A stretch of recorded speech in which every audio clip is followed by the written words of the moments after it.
Hey guys, was working on this 2011 that I'm building, and I wanted to show uh, some of you guys how you can check your barrel fit. Obviously, you can push on it, see if there's any noticeable movement once it's locked up. Again, this is just the frame barrel slide with a link in it. There's no internals, no nothing.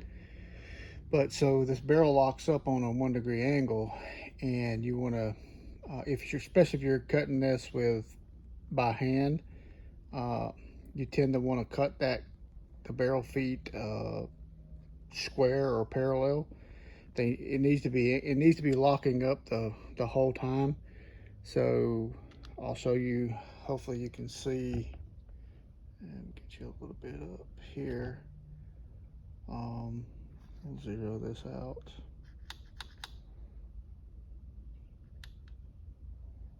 Just to show you the repeatability of the lock. Because a lot of guys, that build these things, the guns won't work. You have to kind of smack them into battery, and they say, oh, it needs to break in for 200 rounds or 500 rounds or whatever. That's just not how you should build a gun.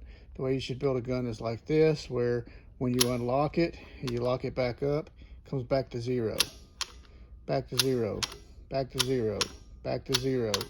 This way you don't have inconsistent, and it unlocks easily, but you don't have inconsistent lockup.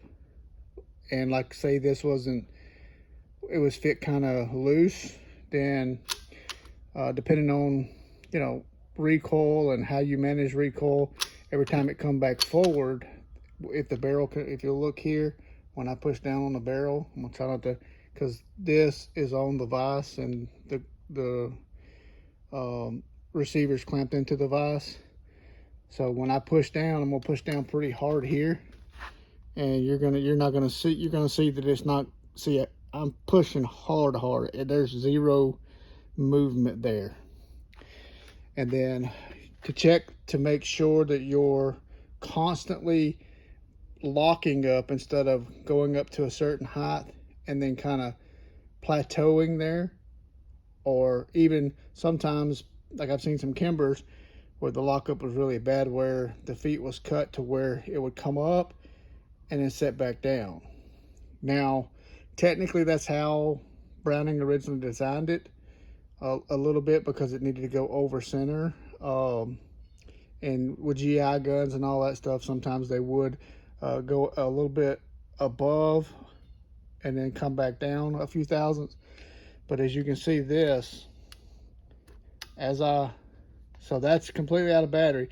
Now it's going into lockup, and as it's going in, it's constantly gaining all the way back to zero. Like there's no plateau where it stops gaining while the slide's moving. I'm hoping you guys understand what I'm saying. So you see, as it's locking up, until it quits moving, the slide quits moving forward, this keeps moving.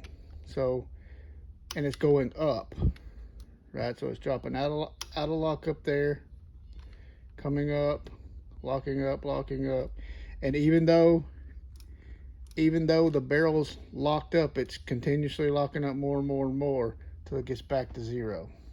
So you see, repeatable. So every time you shoot it, it's going to repeat back to zero.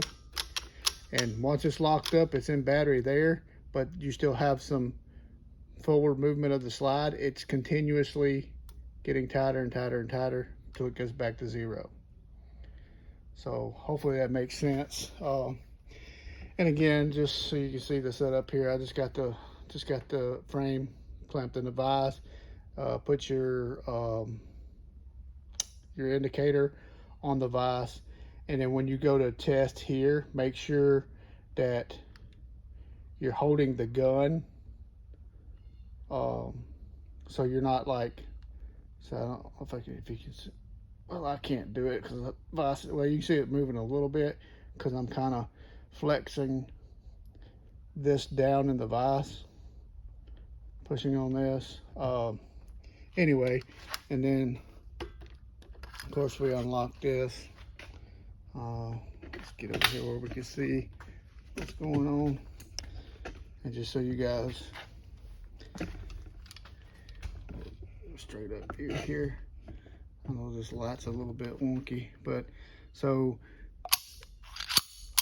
that's how your gun should be, right? So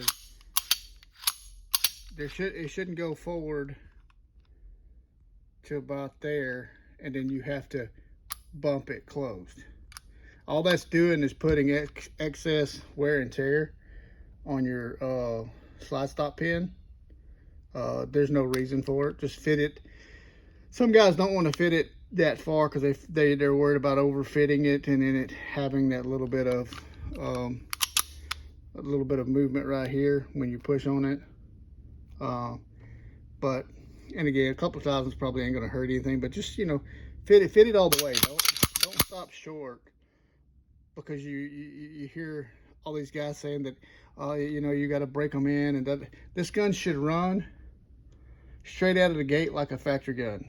I don't agree with these builders who say, you know, and maybe, you know, maybe they're not saying it as much as they used to back in the day, but a lot of the times back in the day when I was building a lot of these things, you would get a gun and literally you would have to get the gun a couple weeks before a match or something to have time to shoot enough rounds to break that in. And again, all you're doing is you're just putting extensive wear and force on your slide stop pin. Basically, you're trying to wear 2 grooves from the barrel feet into your slide stop pin, all because you just didn't fit it properly.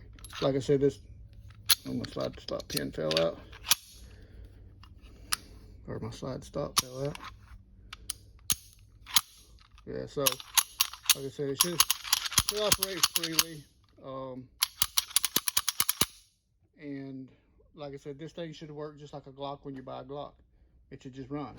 There's no reason, there's no break-in period for that should be on a gun. Yes, some parts are going to break in or get smoother, you know, trigger job, stuff like that. But you know, if you pay all that money for a gun, for a pistol, it should run. It should run straight out of the gate. So again, this is just the way I was taught to do it way back in the day, is that when you know you got it fitted right, there'll be zero movement when you push down on top of the barrel. But when you tilt the gun back, it will unlock and open. And when you tilt it forward, it will go forward and lock up.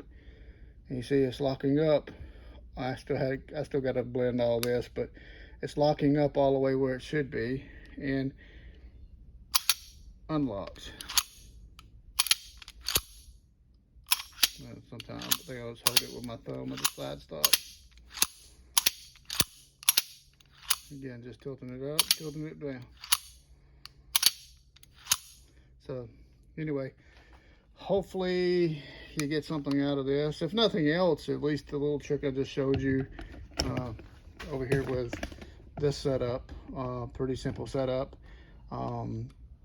so that you can check, you know, if nothing else, you can check how much movement you have when your gun's locked up. Because again, pushing this all the way forward, this should not move, either with your finger pushing forward or with the recoil spring pushing forward. This thing should be locked up, should not be moving, and it should gain engagement all the way till it stops. You don't want it to, and again, this is for competitive guns, not necessarily, you know, GI 1911s. I mean, GIs, like I said in one of my earlier 1911 videos, GI guns were meant to be looser, and you know, you still want this to go over center, but you want the feet to be fitted on an angle like this, so when even though it's going over center, it's still locking up tight. It's not relaxing the lock up to where every time you shoot the gun, you have a different angle that your barrel's pointed. You get a consistent, repeatable lockup. You should get consistent, repeatable, tight groups. So Anyway, that's all I wanted to say on that. I just wanted to make this video real quick, and then stay tuned. I'm gonna jump on the SIG, what would you call that, dogpiling on SIG, on safeties, the manual safeties for them, and why they're not even a safety. I don't know why they call it a safety, but anyway, stay tuned for the next one. I'll catch you on the next one. Bye.